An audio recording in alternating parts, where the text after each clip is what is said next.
nagsisisi, ako ang laging may kasalanan.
Sa unang tingin, ang bahay sa 25 Cromwell Street, Gloucester, England ay larawan ng tahimik at masayang pamumuhay.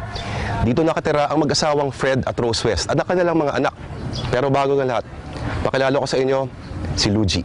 Guys, si Luigi. Nagsimula maglabasan ng chismis at dito nagkaamoy ang mga pulis na ang home sweet home pala nila Fred at Rose ay isa palang house of horrors. Noon, nagsimula nung mawala yung mga anak nila. Pero speaking of House of Horrors, parang pansin ko yata yung papasok nating kongreso ngayon. Mukhang magiging pinakamalaking House of Horrors sa lahat. Sir, ano po pangalan niya, sir? JC. Hindi ba brownie? Brownie. Kasi kulay brown.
Summer 1969, naghihintay si Rose ng sasakyan sa bus stop nang una niyang masilayan si Fred West. 16 na taong gulang si Rose noon, habang 20 taong gulang naman si Fred. Sinundan ni Fred si Rose sa cafe kung saan ito nagtatrabaho bilang waitress. Taglay lang ang lakas ng loob, nakagawa ng paraan si Fred para makilala ang babae na